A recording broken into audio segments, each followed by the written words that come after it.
अगस्त का महीना था साल 1990। इराक ने कुवैत पर हमला कर दिया। कुछ ही घंटों में कुवैत को सरेंडर करना पड़ा। उसकी फौजें भाग गईं, उनका शासक भाग गया। अब कुवैत की सड़कों पर इराकी रिपब्लिकन गार्ड दिखने लगे। हर तरफ हथियारबंद फौजें छोड़ दी गईं। सद्दाम हुसैन ने कुवैत को इराक में मिला लिया था। वहां भारतीयों की संख्या 2.25 लाख थी। इसमें ज़्यादातर लोग नौकरी पेशा वाले थे, कुवैत के उद्योग में काम करते थे। इराकी गार्डों ने किसी को नुकसान नहीं पहुंचाया, लेकिन लोग दहशत में जी रहे थे। कुवैत से मदद की गुहार आई। चुनावी रैली में भाषणों के बजाय भारतीय प्रधानमंत्री वीपी सिंह ने, तब के तत्कालीन प्रधानमंत्री वीपी सिंह ने रिस्पॉन्स लिया। विदेश मंत्री आईके गुजराल को जिम्मेदारी सौंपी गई। उन्होंने इराक के राष्ट्रपति सद्दाम हुसैन से जिद्दा में मुलाकात की। फिर 2.25 लाख भारतीयों को निकालने का अभियान शुरू हुआ। पहले उन्हें जॉर्डन सीमा पर पहुंचाया गया।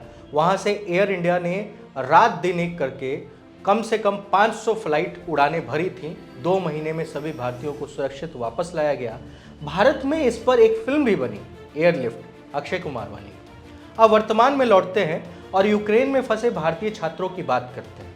आज इस कठिन दौर में एयर इंडिया ने टिकट के दामों में 3 गुना बढ़ोतरी कर दी है। भारत के प्रधानमंत्री को इससे कोई मतलब नहीं दिखाई देता है। वो पूरी बेशर्मी के साथ उत्तर प्रदेश में चुनावी सभा कर रहे हैं। गोद में बैठकर लेमन चूसने वाली भारत की मीडिया उन्हें विश्वगुरु बता रही है। यूक्रेन में फंसे 20,000 भारतीय छात्र दहशत में जी रहे हैं। हमने एक कमजोर आदमी को अपना नेता चुन लिया है।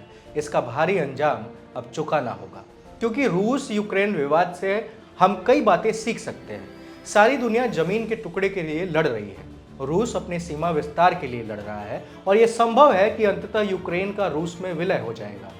हमले के बाद यूक्रेन पूरी दुनिया के सामने गुहार लगा रहा था, लेकिन उसके लिए कोई नहीं आया। नाटो नहीं आया, विदेशी फौजें नहीं आई। दुनिया का कोई भी देश रूस से पंगा नहीं ले रहा। खुद को सुपर पावर बताने वाला अमेरिका किसी कोने में बैठा हुआ नाक रगड़ रहा है। उसी अमेरिका के सामने हमारा जोकर नाक रगड़ता नजर आ रहा है। नाक रगड़ने का नतीजा है आज रूस और चीन एक हो गए हैं। गूगल कीजिए, पिछले 70 वर्षों से रूस भारत के साथ खड़ा रहा है। कश्मीर मामले में वीटो का इस्तेमाल करता आया है, लेकिन आज इमरान खान रूसी दौरे पर हैं। पुतिन के साथ कश्मीर पर वार्ता चल रही है। पिछले साल ही रूस और पाकिस्तान ने पहली बार संयुक्त युद्धाभ्यास किया था। वैश्विक राजनीति का इतिहास कुरूप रहा है। वर्तमान बदसूरत दिशा में जा रहा है। रूस और चीन की दोस्ती भारत के लिए कोल्ड वार की संभावना पैदा कर रही है। ये दोनों देश नई ऊर्जा के साथ उभर चुके हैं। हाँ, ये संभव है कि रूस की तर्ज पर चीन भी हांगकांग और ताइवान के लिए सैन्य कार्रवाई शुरू कर दे, भारत में बसाए गांवों के लिए, अरुणाचल और कश्मीर के लिए चढ़ाई कर दे। और अगर ऐसा हुआ तो तीसरा विश्व युद्ध हम लड़ रहे होंगे, केंद्र बिंदु भारत होगा।